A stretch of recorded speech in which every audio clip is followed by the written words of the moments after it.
In the heart of Chicago, a boy disappears without a trace. His parents are desperate, the police have no answers, but what no one knows is that this case will be far more complex than anyone imagines. Something bigger is at stake. It was a cold autumn morning in Chicago. The wind cut through the deserted streets, and the sound of footsteps echoed on the leaf-strewn sidewalks. In a modest house on the outskirts of the city, the clock struck exactly 7:30 a.m. When Laura finally came down to the kitchen, she was already late for work, but something about the silence of the house felt strange. The coffee was ready, as always, but the sound of her son Jason's laughter didn't fill the air. Subscribe to our channel and turn on notifications so you never miss our exciting stories. Tell us which city you're watching from. Share this video with someone who needs to hear this message. Jason, an 8-year-old boy, had a habit of waking up early. He always ran to the kitchen, demanding a plate of pancakes and a fun story about the world. But that day, what should have been a normal morning turned into a nightmare no one could ever have imagined. When Laura entered her son's room, the bed was empty and the sheet was thrown aside. The pajamas Jason wore every night were there, but the boy was gone. Laura's heart began to beat faster. She searched every corner of the house, but there was no sign of her son. All the doors were locked and the windows were closed. She called her husband, Mark, who was on his way to work, but the call went unanswered. Desperate, she ran into the street and began shouting Jason's name, but no one seemed to know his whereabouts. That's when she noticed something even more disturbing. The front gate was open. This wasn't normal. They always locked the gate, even when they were only gone for a few minutes. Jason never liked going out alone, and the idea that he would have left the house without telling her seemed unthinkable. The neighborhood where they lived wasn't dangerous, but still something about that moment made Laura's skin crawl. She panicked and called the police. When the officers arrived, the situation seemed even stranger. There were no signs of a struggle or any other evidence that anything was wrong. There were no footprints in the snow or marks in the dirt around the house. Jason seemed to have simply vanished without a trace. The case was immediately considered a disappearance, but what no one knew at the time was that it would be much more than a simple investigation. Something profound was happening, something beyond the comprehension of the local police. Jason's disappearance, though unexplained, triggered a series of unexpected events, connecting people and hidden secrets that Chicago never dared to confront. While the police tried to piece together the puzzle, newspapers began to spread the story. The boy who vanished without a trace became a popular headline. Reports flooded social media and local TV, but the more people talked, the deeper the case spiraled into mystery. Nothing made sense. How could an 8-year-old boy disappear without a trace? Laura and Mark, devastated by their loss, began to question everything they thought they knew about their son's life. Something wasn't right. Something even the detectives couldn't understand. Every clue seemed to lead to a dead end, but what they didn't know was that the answers were closer than they imagined. However, no matter how far the investigation went, the answer seemed to elude them. Jason had disappeared so flawlessly that no one believed it was possible. And while the police were mired in theories, a dark truth was beginning to emerge, one that would change everything they knew about the case. Days passed, and Laura and Mark's pain intensified, but with each step taken, something bigger was about to be revealed. Jason's disappearance wasn't just the act of a criminal, but something much deeper and more sinister, something no one in Chicago was prepared to face. Jason's case was not only a mystery to the Chicago police, but also to the local community. The neighborhood where the family lived was simple, with quiet streets and a mix of people seeking to lead their lives without major interruptions. However, as the case took on greater proportions, something within that neighborhood seemed to change. A tension spread among the residents, as if everyone knew something, but no one dared to speak. Laura, a 35-year-old woman, had always been the one who held her family together. She worked as a nurse at the local hospital, known for her calm and dedicated manner. But since Jason's disappearance, a shadow of despair had taken hold of her eyes.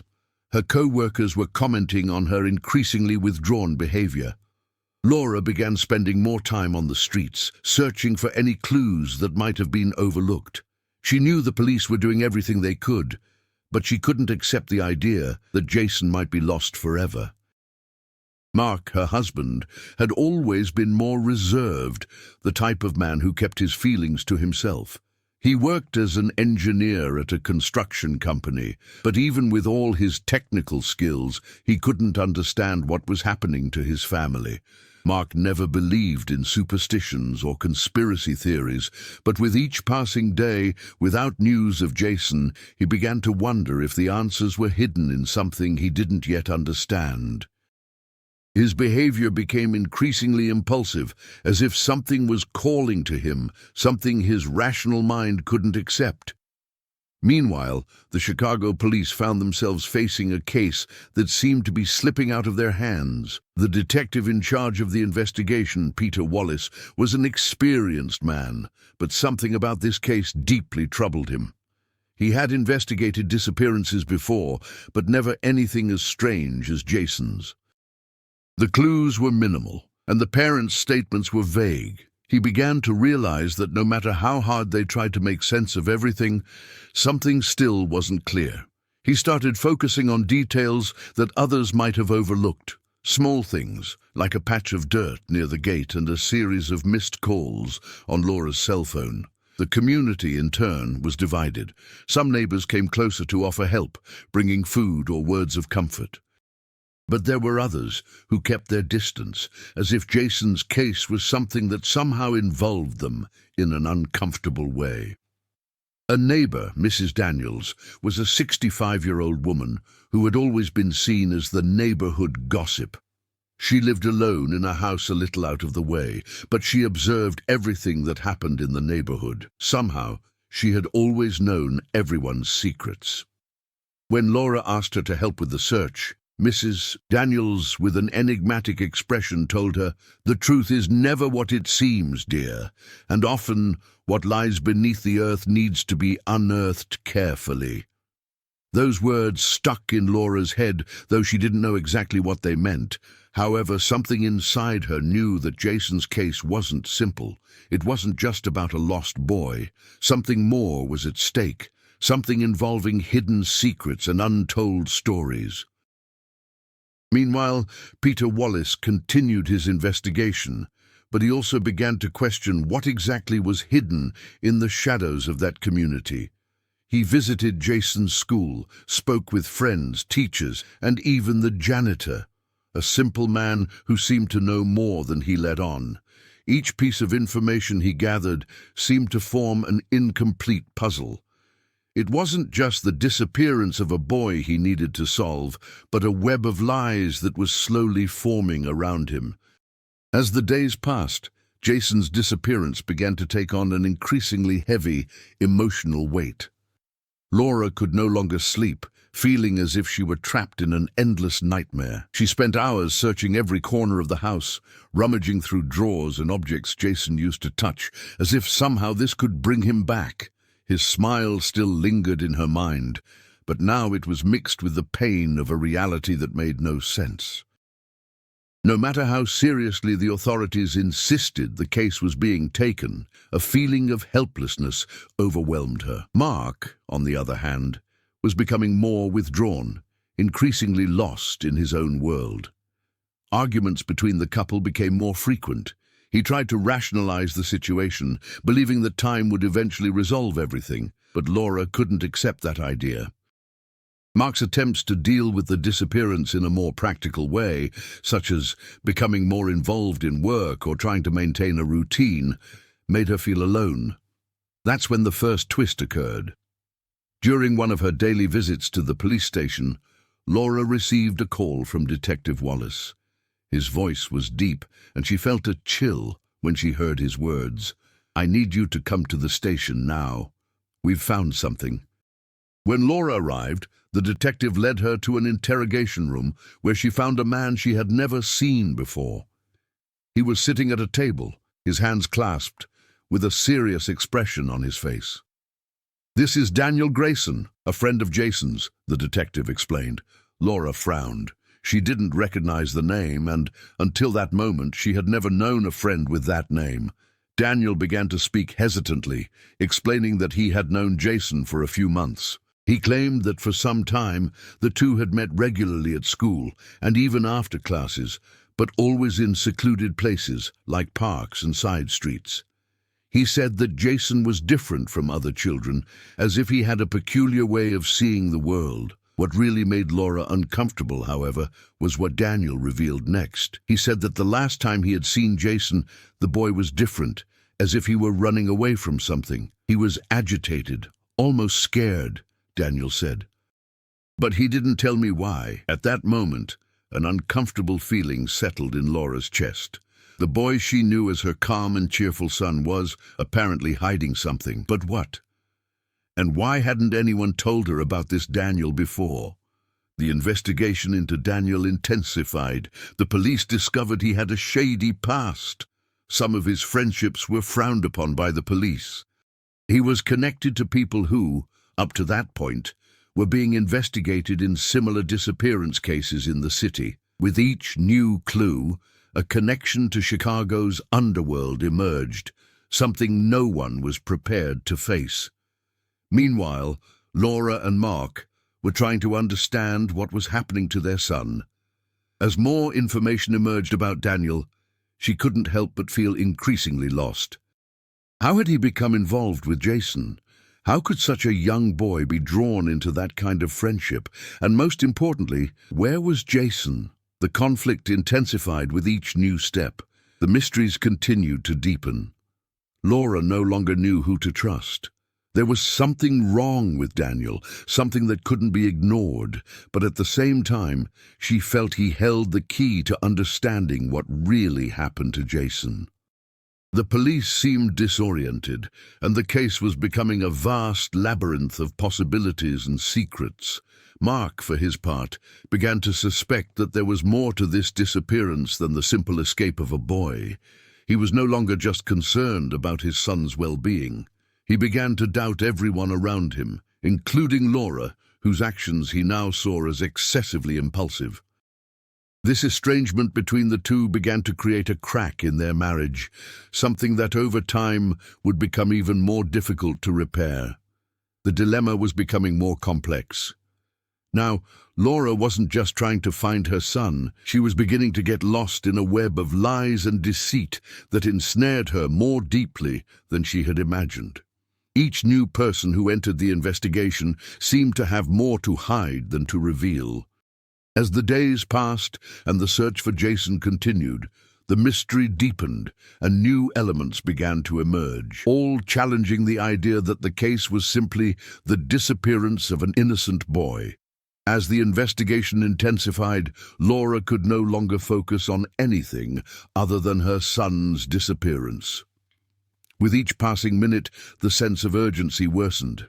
Mark, in turn, began to distance himself further from his wife, as if her pain was something he didn't know how to handle. He who had always been rational now found himself immersed in a whirlwind of conflicting emotions. It was as if reality distorted with every step he took toward a solution. He tried to remain strong, but the pressure of not knowing Jason's whereabouts began to undermine him, and he became increasingly withdrawn. But what really began to unsettle Laura's emotional stability were the rumors that started circulating around town. Some people, especially at her work, began whispering about Daniel, Jason's friend. Some of these rumors spoke of a connection he supposedly had with a dangerous group in the city, something she didn't know. All she knew was that he had been a good friend of Jason's. But now, with each new piece of information, she began to question whether he had anything to do with the disappearance. Meanwhile, Detective Wallace was thoroughly investigating Daniel's connection to shadowy figures in the city. He discovered that the boy was involved with a group that on the surface was only involved in petty theft and vandalism. But the links between this group and more criminal activities began to become evident. Wallace found himself in a dilemma. as none of this seemed to fit perfectly into Jason's case. What appeared to be just the disappearance of an innocent boy was now intertwining with a larger game, a game in which the pieces seemed increasingly complicated. Meanwhile, a new character entered the scene. Mrs. Daniels, the gossipy neighbor, began to attract Laura's attention again. She had shown concern about the situation, offering help, but Laura no longer knew what to think of her. Mrs. Daniels seemed to know more about the case than she admitted. One day, when Laura met her on the street, the old lady said to her with an enigmatic smile, "You're looking where you shouldn't, dear, and perhaps the answers you seek are closer than you imagine." Laura felt a chill upon hearing those words, but quickly tried to push the thought away. However, as she delved deeper into the investigation, she began to realize that perhaps her neighbor was right. Jason's case didn't just involve acquaintances, as she thought. It was something much deeper and, in some ways, even more personal than she had imagined. The clock kept ticking, and weeks turned into months without much progress. The investigation seemed like an endless cycle of false leads and disconcerting revelations. Time was becoming a cruel enemy, and Laura's fear that she would never find her son again grew stronger each day. It was then that Detective Wallace made an important discovery. A security camera on a street near Laura's neighborhood had captured an image of a child who, according to him, could be Jason. The child was seen walking with a group of teenagers who were known to be part of the group Daniel frequented. The image was of low quality, but it was possible to see Jason's face, now with a look that seemed empty and distant. This discovery led Wallace to a new theory. Perhaps Jason had been forced to get involved in something more serious than he wanted, something he couldn't control. Laura and Mark were now at a crossroads. The image of Jason with the other teenagers made no sense to them. How could their son have gotten involved with these people? And why did he seem so distant in the photo? What else was Jason hiding? They were getting closer and closer to a terrifying revelation about what had really happened, but the pieces of the puzzle were becoming harder to fit together.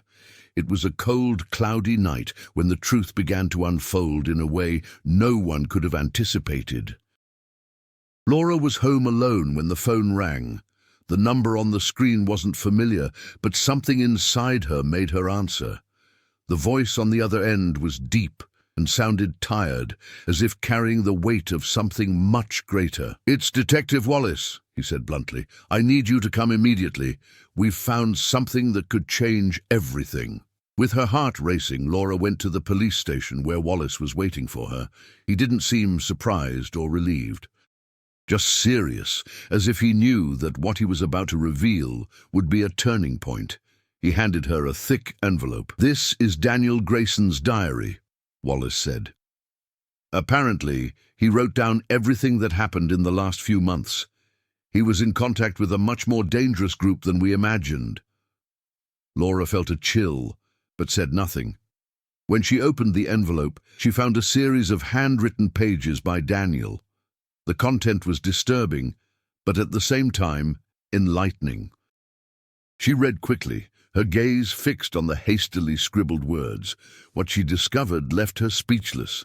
Daniel had become involved with a group of young people who, by all indications, were being used by a larger criminal network. Jason had apparently been forced into this circle after a series of threats made against his family. The boy had no choice.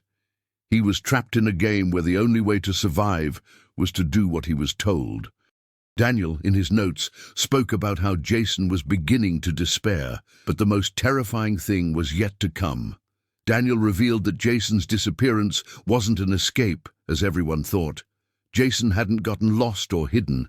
He had been abducted, and his capture had been part of a much larger plan involving powerful people who, until that moment, were beyond the reach of the police. The boy was being held captive, but there was something even more shocking. The criminal network didn't want the boy dead. They wanted to use Jason's image somehow to control important people in the city. Laura's mind was in tatters. How had she not realized this before? How had she missed the clues? And worst of all, she never imagined that her son's fate was intertwined with something so big, something involving figures she never imagined would cross her path. The pain of loss was already mixed with the shame of ignorance, but the most intense turning point came when Wallace revealed the last page of the diary. It was a direct message from Jason, apparently written days before he disappeared. The handwriting was shaky, as if he had been forced to write. The message read, "I'm scared. I don't know who to trust. I did something very wrong, and I don't know how to get out of it. If anyone finds this diary, please help me. I didn't want this. I just wanted to go home." It was clear now that Jason was trapped in something he couldn't control, and escape seemed to be no option. But the real question was how to get to him, and who, besides Daniel, knew where he was. There were other people involved, figures who seemed to have disappeared into the shadows, but who were always watching. Wallace, who was also visibly shaken by the discovery, looked at Laura seriously. This is the point where the case stops being about a disappearance and becomes a conspiracy that goes beyond what any of us imagined. Jason wasn't just missing, he was taken. And now we have to find out who's behind this. The weight of the revelation fell upon Laura. She no longer only had her son's disappearance to deal with. She was now in a race against time, against greater forces, and against a system that seemed protected by a veil of silence and corruption. But one thing was clear. Jason was closer than she imagined, and she would do whatever it took to bring him back. The weight of the revelation hit Laura like a whirlwind. The simple fact of knowing that Jason hadn't disappeared of his own accord, but had been kidnapped, left her in a state of shock and rage. Every minute that passed without her son back made her determination stronger, but also more devastating. She no longer had time to waste on assumptions. Now it was all about action. Mark, on the other hand, reacted completely differently. He, who until then had tried to maintain a facade of rationality, now found himself completely consumed by guilt and despair. He bitterly wondered how he hadn't noticed the signs that something was wrong sooner. How could he have been so blind? The flaws in his perception turned into a difficult-to-contain frustration, but also into a motivator. He needed to act.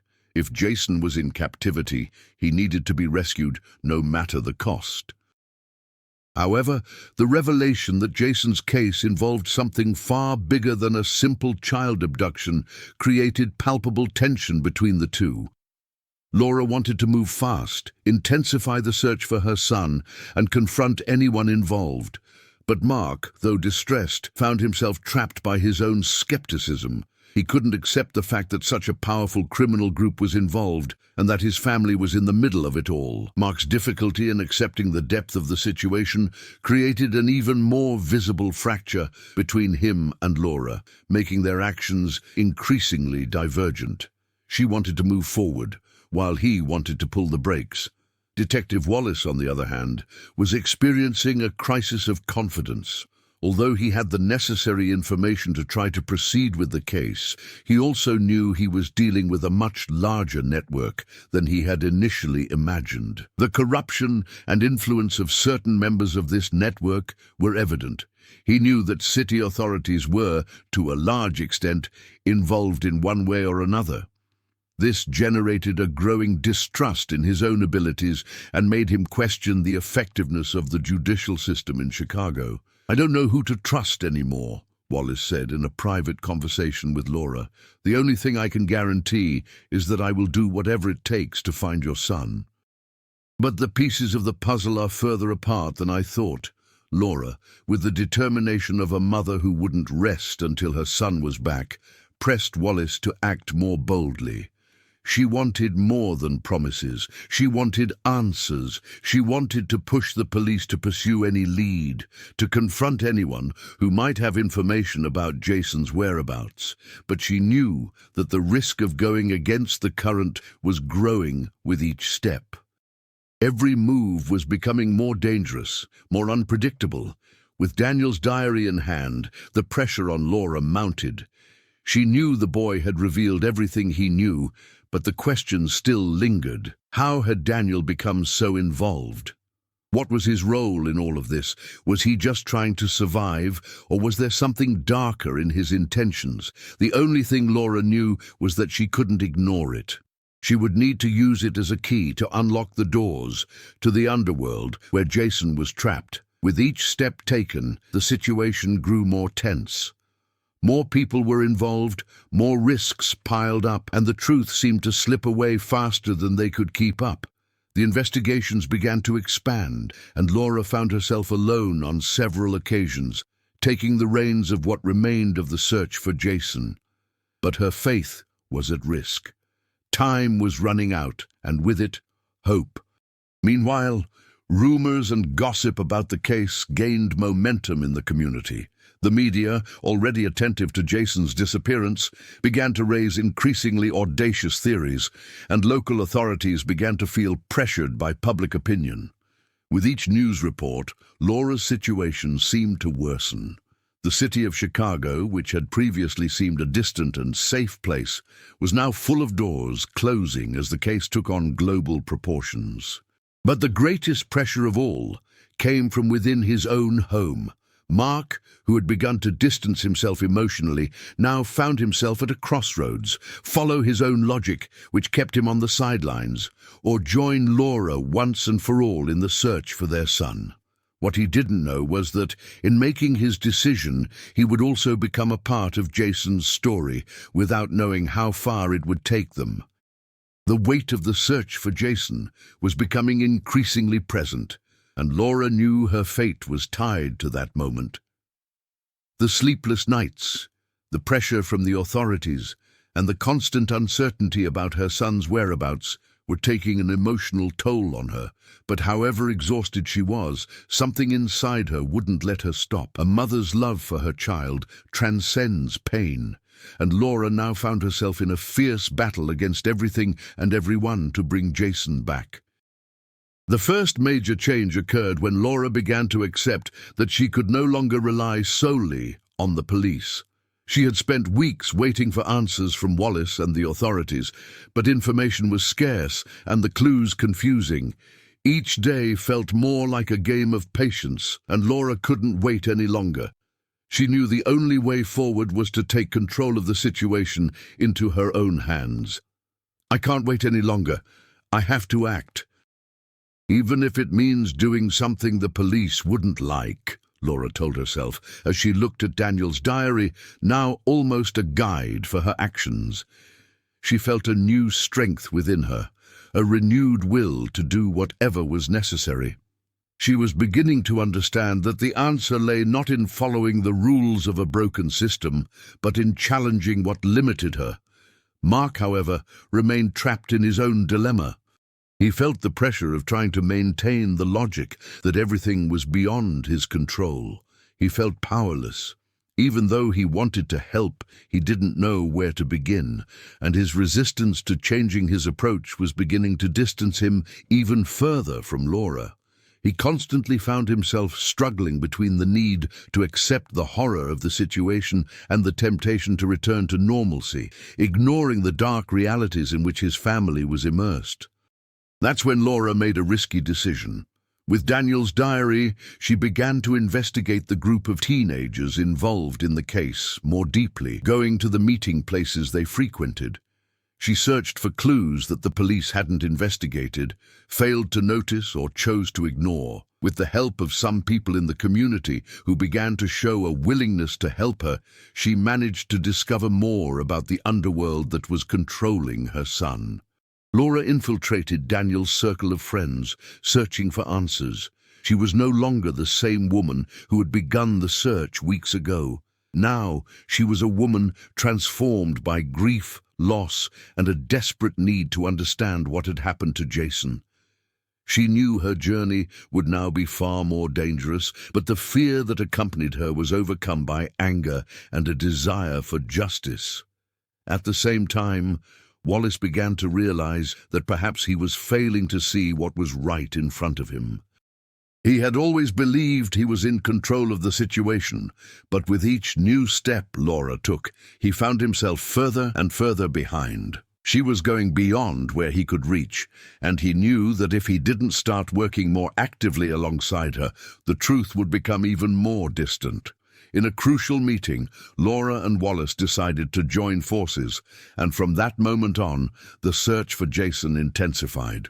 Wallace, who until then had hesitated to question the authority figures involved in the case, began to act more radically, infiltrating places where he previously wouldn't have dared to go.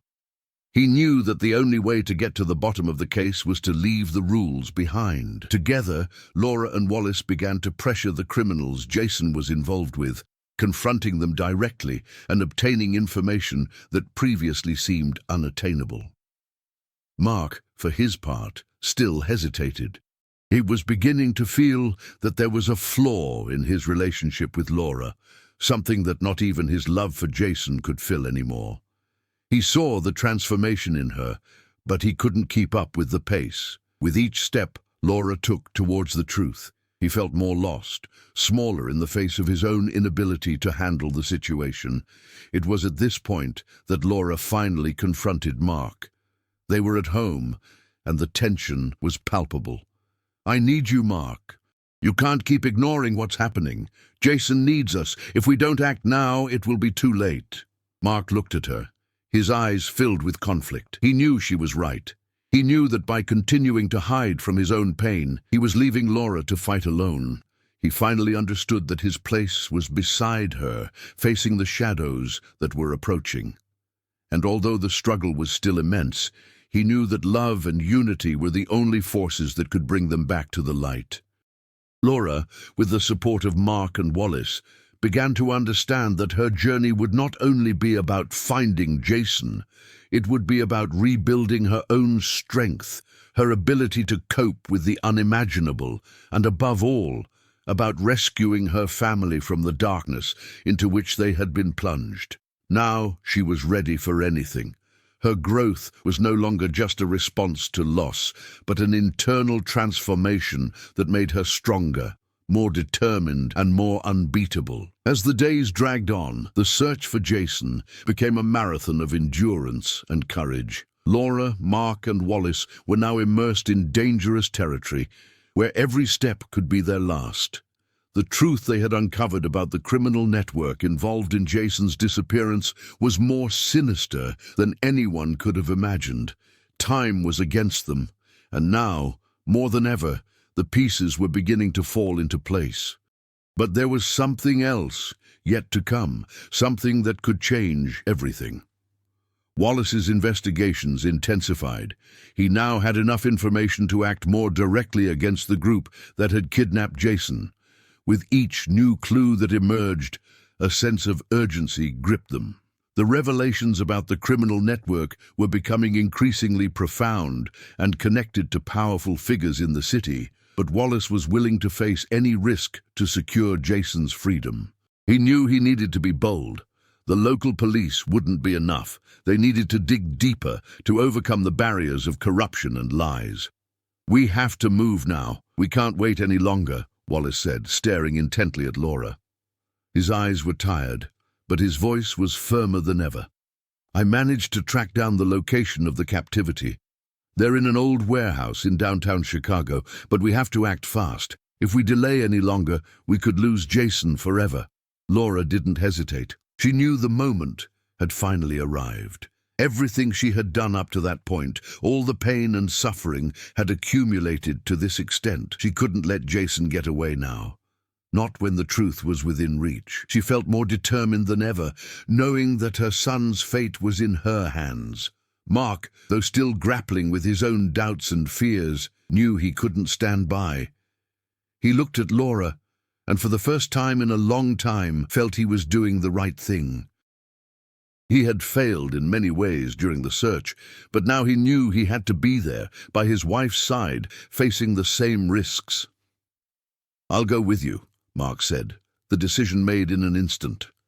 There was no turning back now. He knew he was taking a risk, but he also knew he couldn't leave Laura to face this alone. Meanwhile, The criminal group was preparing to move Jason, planning his escape to a safer location, away from Wallace's investigations and the mounting pressure. But no one counted on Laura's determination and Wallace's shrewdness. They were finally about to corner the kidnappers, and the stage was set for an inevitable confrontation. The warehouse where Jason was being held captive was an old, dilapidated fortress, hidden in an industrial area far from the city. The local police didn't know exactly what to expect. They only knew that if they had to storm the place, the chances of success were slim. There was no way of knowing how many kidnappers were there, or how heavily armed they were. The only certainty was that Jason's life was at stake. With the coordinates in hand and the operation prepared, Laura, Mark and Wallace headed to the location in silence. Each knew this was their last chance to save Jason, and although the fear was palpable, they were prepared for whatever came. The tension grew with every meter traveled, as if the very air were charged with an electrical energy about to be unleashed. Along the way, the reality of the situation began to sink in for Mark. He could no longer run from his emotions, from his own guilt for not having acted sooner. But more than that, he was feeling a strength within himself that he never knew he possessed. He didn't know what would happen after that night, but he knew that in the end he would need to be a better person for his family. He was ready to face not only the criminals, but also the inner ghosts that haunted him. "I don't know if this will work," Mark said, breaking the silence, "but we have to try." Laura looked at him and for the first time felt a renewed confidence. She knew that the search for Jason had changed their relationship, but somehow the two of them were now more connected than ever.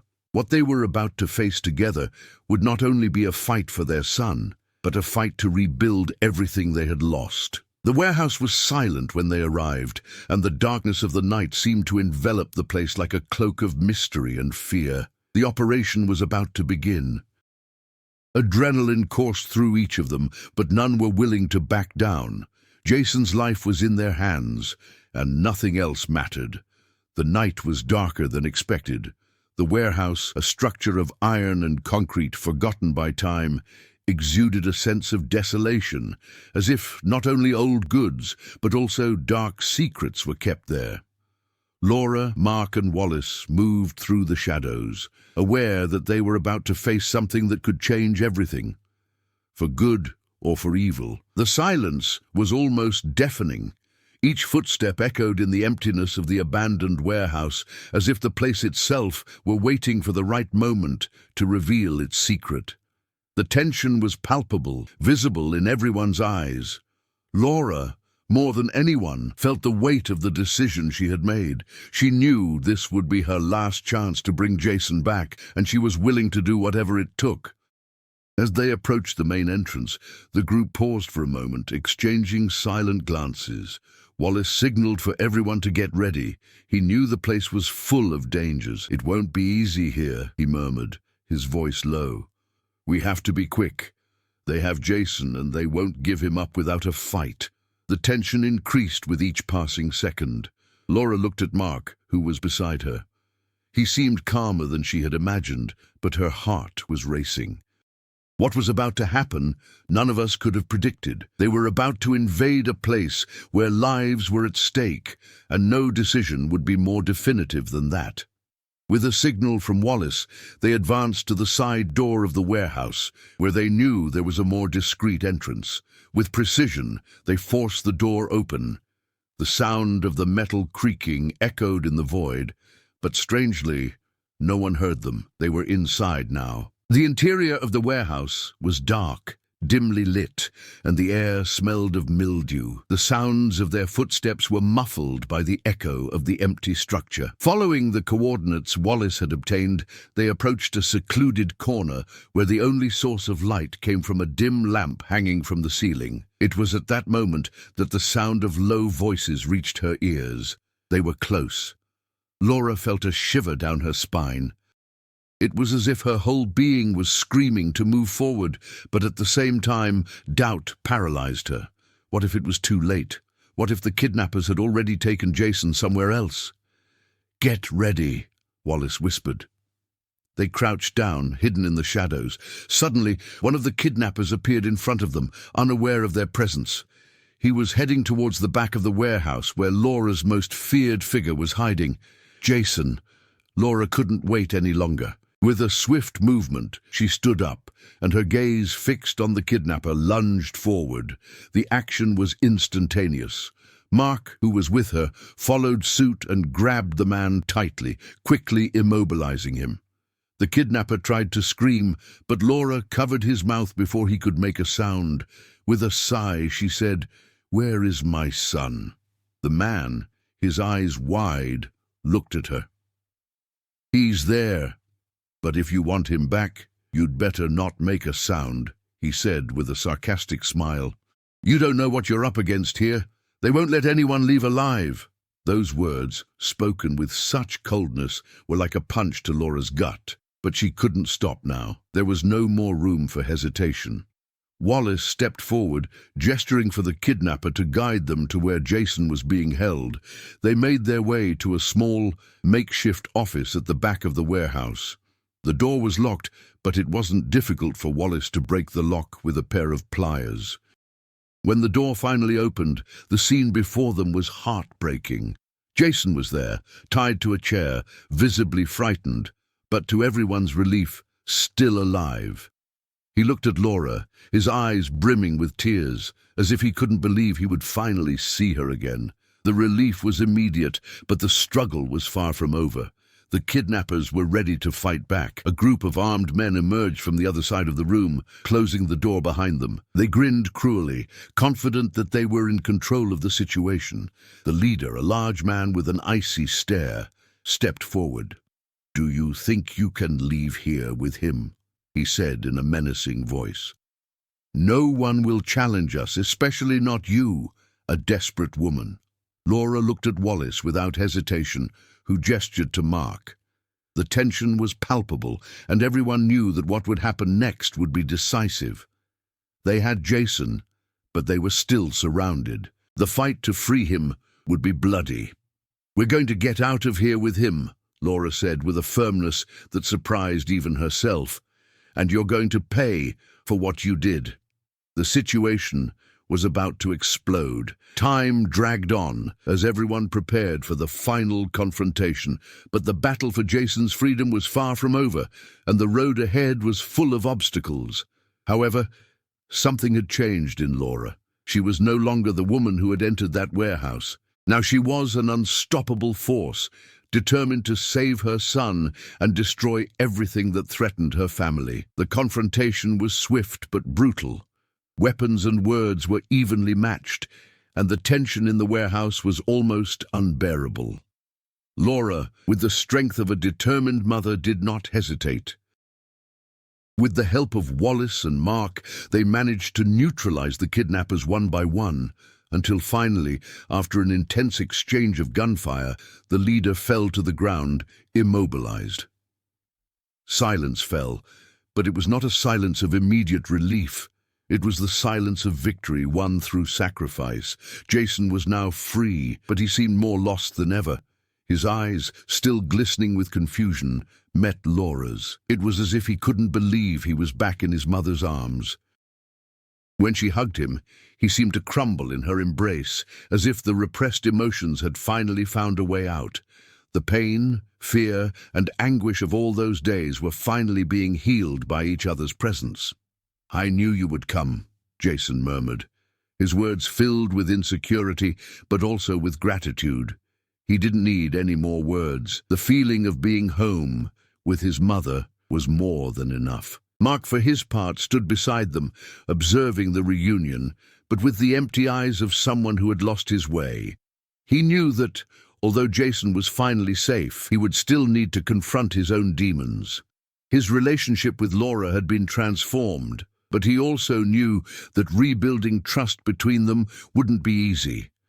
The pain of everything that had happened, of his own inaction and his failures as a father, still hung over him. But at that moment, he knew he could start over. He had a chance to redeem himself. As the police arrived, led by Wallace, the warehouse was in ruins, and the weight of what they had faced was still there, present in every look. But a sense of justice hung in the air, and what seemed impossible had become reality. Jason was home, and the criminal forces that had held him captive had been defeated. The operation had been a success, but the cost of it all was high. For Laura, the relief of having Jason back was bittersweet, because she knew it wouldn't be the end of everything. What she had lived through, what she had faced, was just one of the many battles in her life. She knew she couldn't rest until all the pieces of the puzzle were put together, until every facet of this criminal network was dismantled. But for now, she allowed herself a small smile, a mother's smile. What she had back was precious. And nothing else mattered besides being with Jason again. The road ahead would be difficult, but they would be together, stronger than ever. While the police took the kidnappers to the station, Laura hugged Jason, who finally felt the warmth of his mother's unconditional love. The blaring sirens and flashing cameras couldn't shatter the momentary peace that enveloped them. Jason had survived, and with him, his mother and father had too. The family was rebuilt despite everything. Now the future seemed clearer. But deep down, Laura knew the real fight was only beginning. It wouldn't be easy, but with her renewed strength, she was ready to face whatever came her way. Together, they would be unbeatable. Months had passed since Jason's rescue. The family's life, now restored, began to reorganize itself. Laura and Mark, though marked by emotional scars, were closer than ever. Jason was slowly recovering from the shadows of the kidnapping, although the memories of what happened did not easily disappear. The city of Chicago never learned the full details of the case, but for Laura and her family, the true rescue hadn't been merely physical. They had found in the ashes of tragedy the strength to start over, and in their hearts, they knew they would never be the same again. Have you ever imagined facing such a great mystery, where every step could be your last? Laura and Mark's struggle to rescue Jason shows us that, however enormous the obstacles, love and determination can be more powerful. Now, we want to hear from you. What would you do in a situation like that? How would you face the challenges? Leave your comments below and share your thoughts with us. If you enjoyed this story, don't forget to like and share it with your friends. And if you haven't already signed up, sign up for more exciting stories like this one.